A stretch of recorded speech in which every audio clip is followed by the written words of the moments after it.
Hello friends, welcome to SSC coaching centre. दोस्तों, आज के वीडियो में रीजनिंग के प्रश्नों की बात करने वाले हैं और ये सभी प्रश्न बहुत इंपॉर्टेंट हैं। इनके जो लॉजिक हैं वो भी काफ़ी डिफरेंट हैं। तो चलिए स्टार्ट करते हैं। पहला क्वेश्चन है, 153 का रिलेशन 44 से है तो 452 का रिलेशन किस संख्या से बनेगा।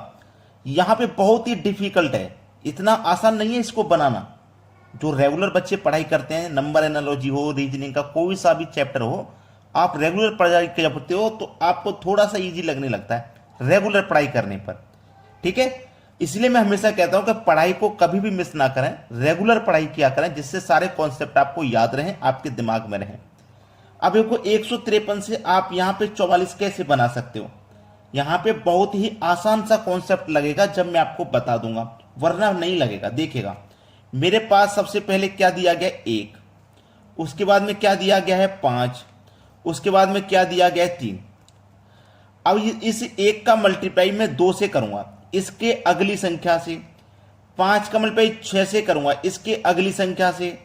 3 का मल्टीप्लाई 4 से करूंगा, इसके अगली संख्या से। तो चलिए देखो, 1 का मल्टीप्लाई 2 से किया तो 2 आ गया, 5 का मल्टीप्लाई 6 से किया तो 30 आ गया, और 3 चौके ये 12 आ गया। अब सभी को जोड़ दीजिए तो आपको देखो 44 मिल जाएगा। सेम लॉजिक यहां पे लगाएंगे। देखो, पहली संख्या मेरी 4 है, फिर कितना है 5, फिर कितना है 2। 4 का मल्टीप्लाई इसकी अगली संख्या से कर दूंगा, 5 का मल्टीप्लाई इसकी अगली संख्या से, और 2 का मल्टीप्लाई इसकी अगली संख्या से हम कर देंगे।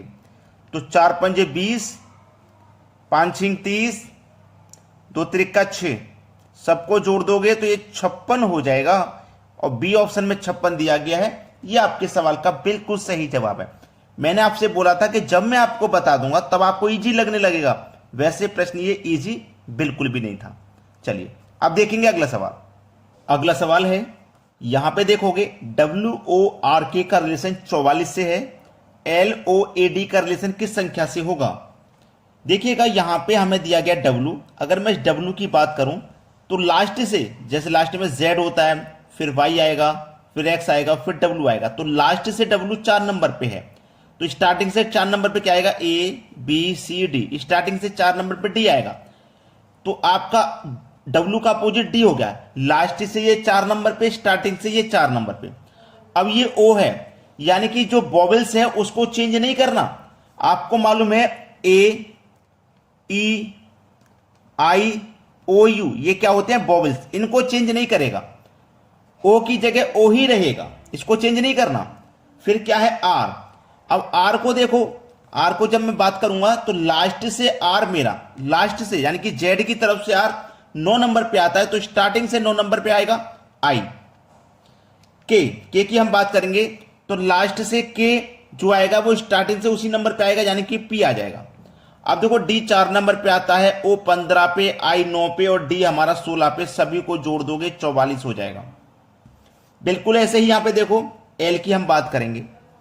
L की हम बात करेंगे तो स्टार्टिंग से L हमारा 12 नंबर पे आता है, तो लास्ट से 12 नंबर पे हमारा O आ जाएगा। लेकिन जो वोवेल्स है O, उसको चेंज नहीं करना। देखो, वोवेल्स होता है ना O, यहां पे भी हमने चेंज नहीं किया, इसको चेंज नहीं करेंगे। A भी हमारा वोवेल्स है, A भी हमारा वोवेल्स है, इसको भी हम चेंज नहीं करेंगे। और देखो, स्टार्टिंग से D 4 नंबर पे आता है, तो लास्ट से 4 नंबर पे W आ जाएगा।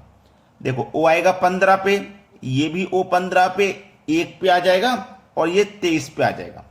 ठीक है, चलो 15 15 30, 31, 31 में जोड़ दो 23, तो ये हो जाएगा आपका 54। यानी कि आपका बी ऑप्शन प्रश्न का बिल्कुल सही जवाब है। आसानी से कर लोगे इन सवालों को, थोड़ा सा बस प्रैक्टिस करने की जरूरत है। अब देखते हैं अगला सवाल। अगला प्रश्न है, यदि 55 @ 22 बराबर 43 और 22 @ 32 बराबर 19 हो तो 52 @ 23 बराबर क्या होगा। देखिएगा, बहुत अच्छा सवाल है ये। 90% बच्चे इस सवाल के लॉजिक तक नहीं पहुंच पाते हैं। देखो, हमारे पास सबसे पहले क्या है, 55 @ 22 बराबर 43 ये दिया गया है। अब ये तो दिया गया है, लेकिन हम इन दोनों को अगर रियल में कुछ भी ना कुछ तो करना ही पड़ेगा 43 बनाने के लिए, या तो जोड़ें या घटाएं, कुछ भी करें। देखिएगा, सबसे पहले तो मैंने जोड़ लेता हूं, 10 हो जाएगा, इसको भी जोड़ लो, 4 हो जाएगा। ठीक है, अब दोनों को जोड़ के लिखो, 10 और 4 14। हमें 43 बनाना है, अभी केवल 14 बना है। एक बार हमने इन दोनों को जोड़ा, एक बार इनका मल्टीप्लाई करेंगे तो 25 आ जाएगा, इनका मल्टीप्लाई करेंगे 4, जोड़ दो 25 और 4 29। अब 14 और 29 को जोड़ो, 4 और 9 13, कैरी का 1, 2 और 1 3 और कैरी का 1 4, देखो 43 बन गया। कैसे बना? उसी तरीके से यहां पे ले लो संख्या को। क्या संख्या हमारे पास? 22 @ 32 बराबर 19। एक बार तो इनको जोड़ना है तो 4 आ जाएगा, इनको भी जोड़ दो 5 आ जाएगा, और दोनों को जोड़ दो 9 आ जाएगा। एक बार मल्टीप्लाई करो, 2 दूनी का 4, 3 दूनी का 6, अब इनको आपस में जोड़ दो, 6 और 4 10। अब 9 और 10 को जोड़ोगे तो 19 आ जाएगा। देखो 19 ही तो मेरा दिया गया था। सेम लॉजिक यहां लगा दीजिए, ठीक है, सेम लॉजिक। 52 @ 23 बराबर क्या आएगा? एक बार तो इनको जोड़ दो तो 7, इनको भी जोड़ दो तो 5, अब सबको जोड़ दो तो 12। एक बार मल्टीप्लाई कर दो, 5 दूनी का 10, 2 त्रिक का 6, जोड़ दो तो 16। अब 12 और 16 कितना होता है? 6 और 2 8, और 1 और 1 2, 28 होता है। ठीक है, तो हमारे प्रश्न का सही जवाब 28 है, जो कि पहले ही ऑप्शन में आपको दिया गया है। अब देखते हैं अगला प्रश्न। अगला प्रश्न है 12 star 8 star 14 star 18 star question mark. संख्याएं हमारी बढ़ते हुए क्रम में दी गई हैं। अब देखिएगा हम इसमें क्या कर सकते हैं, सोचना। बहुत से बच्चे तो सोचेंगे कि 12 से 8 हो गया, 4 कम हो गया, फिर 14 हो गया, फिर 18 हो गया। इस तरीके से सीरीज नहीं बनेगी इसकी। आपके पास ये जो 12 है, इसको आप 2 से डिवाइड करेंगे तो 6 बार में ये डिवाइड हो जाएगा। ठीक है, 6 बार में डिवाइड हो जाएगा। 12 को मैंने 2 से डिवाइड किया, 6 बार में डिवाइड हो गया।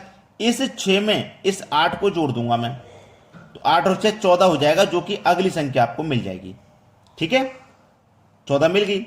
मैंने 12 में डिवाइड किया था, उसकी अगली संख्या को जोड़ा। अब मैं 8 में डिवाइड करूंगा, 2 से कितनी बार डिवाइड हो जाएगा? 4 बार। 4 बार डिवाइड हो गया ना। अब इसमें अगली संख्या जोड़ूंगा मैं 14 को। ठीक है, 4 और 14 कितना हो जाएगा? 18 हो जाएगा। देखो अगली संख्या 18 मिल गई। अब मैं किस में डिवाइड दूंगा? 14 में। 14 में 2 से डिवाइड करूंगा, 7 बार में डिवाइड हो जाएगा। अगली संख्या जोड़ दूंगा 18 को। ठीक है, 18 में 7 जोड़ दूंगा, देखो कितना हो जाएगा? ये 25 हो जाएगा। तो यहां जो संख्या आएगी वो 25 होगी। सी ऑप्शन है सही जवाब। चलिए अब देखते हैं अगला सवाल। अगला सवाल, ये एक ऐसा सवाल है जिसको बच्चे पहचान ही नहीं पाते कि आखिर लॉजिक क्या है, नहीं पहचान पाते। और जब मैं आपको बताऊंगा ना तो आपको रियलाइज हो जाएगा कि मैं सही कह रहा हूं। 4096 4913। अब क्वेश्चन मार्क यहां पे, तो तुरंत दिमाग में यही क्लिक होगा, या तो हम प्रश्न को ऐसे सॉल्व करेंगे या फिर प्रश्न को हम ऐसे सॉल्व करेंगे। संख्याओं की तरफ ध्यान ही नहीं दिया आपने, और आप ध्यान दे भी नहीं पाओगे क्योंकि आपको स्क्वायर और क्यूब याद नहीं होंगे। ठीक है, अब मैं जैसे कि ये संख्या है 4096, 4096, क्या आपको पता है कि ये किसी संख्या का क्यूब भी होता है? किसका? 16 का क्यूब। आपको पता होता, आपको क्यूब याद होते, तभी तो आपकी नजरें काम करती कि भाई ये मैं ध्यान से देख रहा हूं तो मुझे 16 का क्यूब है। इसको देखो 4913 दिया गया है, ये किस संख्या का क्यूब है? ये किस संख्या का क्यूब भाई? ये आपका 17 का क्यूब है। आपको क्यूब याद नहीं थे तो आप नहीं पकड़ पाए सवाल को। 5832, 5832, ये किस संख्या का क्यूब होता है? 18 का क्यूब होता है। 16 17 18, तो अब आ जाएगा 19 का क्यूब। 785 क्वेश्चन मार्क 19 का क्यूब आएगा। और आपको अच्छे से मालूम होना चाहिए, अच्छे से मालूम होना चाहिए कि यहां पे 19 का क्यूब यानी कि 9 की संख्या हो, 9 की संख्या का स्क्वायर करते हैं तो इकाई अंक 1 आता है, और 9 की संख्या का क्यूब करते हैं तो इकाई अंक 3 आता है। इकाई अंक 3 आता है, ठीक है? नहीं आता, ये आप गलत कर रहे हो। इकाई अंक 9 आता है। बहुत से बच्चे यहीं पे गलती करते हैं, इकाई अंक में ही गलती करते हैं भाई। बहुत से बच्चे, यहां पे मैं आपको समझा देता हूं। आपने 9 का स्क्वायर किया 81, इकाई अंक 1 आया, यही तो बता रहा हूं। अब 9 का क्यूब करो, 9 का क्यूब का मतलब 9 का गुना आपको 3 बार करना है। 9 में 81 हो गया, 9 1 कम 9, 9 8 72, 729 में इकाई अंक क्या आया? 9 आया। कितना आया? 9। तो हम 9 वाली संख्या का जब किसी भी संख्या का क्यूब करते हैं तो इकाई अंक 9 आता है। तो यहां पे इकाई अंक की कमी है, लास्ट वाले अंक की कमी है, जो कि 9 हो जाएगा। तो 19 का जो क्यूब होता है 6859 होता है। क्या आप यहां तक पहुंच पाए थे? क्या आपका दिमाग ने काम किया था कि ये किसी संख्या के क्यूब भी दे रखे हैं? अगर नहीं तो आपको स्क्वायर और क्यूब करने याद करने की जरूरत है। आप अभी से स्क्वायर और क्यूब याद कर लीजिए, ठीक है। तो हमारा सवाल का जवाब तो डी है, लेकिन आपको स्क्वायर और क्यूब याद करने हैं। अब देखते हैं अगला सवाल। अगला सवाल है, यहां देखिए 1 2 2 5, ये क्वेश्चन मार्क है, ये संख्या मुझे पता करनी है क्या है। ये 2 है और ये 1 है। क्या करूं कि भाई मैं इस संख्या का पता लगा लूं, कुछ ना। अगला सवाल है 1 2 2 5 क्वेश्चन मार्क, ये वाली संख्या का मुझे पता लगाना। यहां क्वेश्चन मार्क दिया गया, ये 2 है और ये 1 है। क्या करूं कि मैं ये क्वेश्चन मार्क की संख्या का पता लगा लूं। ऐसा मुझे क्या करना चाहिए कि मैं इस क्वेश्चन मार्क वाली संख्या का पता लगा पाऊं, ठीक है। क्या करना चाहिए, चलिए यहां पे ध्यान से जब आप देखोगे तो आपको यह पता लगेगा कि ये आपका क्या है 25, ये क्या है 21, ये क्या है 12। ध्यान से देखने पे ही तो पता लगेगा। ये आपका 12 है, 1 और 2 12। ये क्या है आपका 21 है। ये वाला पूरा नहीं लिखा गया, एक संख्या मिसिंग है इसमें से, है कि नहीं मिसिंग। तो मैं ऊपर वाली 12 संख्या का नीचे वाली 21 संख्या से अगर मल्टीप्लाई कर देता हूं तो देखो क्या आएगा, 12 एकम 12 का 2, कैरी का 1, 12 दूनी का 24, कैरी का 1 25। तो देखिए 252, तो 25 तो मुझे मिल गया। लास्ट वाली संख्या क्या होगी, 2 हो जाएगी, ये 2 आएगा यहां पे, ठीक है। डी ऑप्शन सही जवाब है। ये प्रश्न बहुत सारे बच्चों को अभी भी नहीं आता होगा, आज मैंने बता दिया तो इजी लगने लगा होगा, और लगना भी चाहिए। मैं आपको ऐसा तरीका बताता हूं, कोई भी सवाल हो इजी तरीके से आना चाहिए। बस आपसे एक ही रिक्वेस्ट है कि वीडियो पसंद आ गया तो लाइक और शेयर कर दें, ठीक है दोस्तों। धन्यवाद।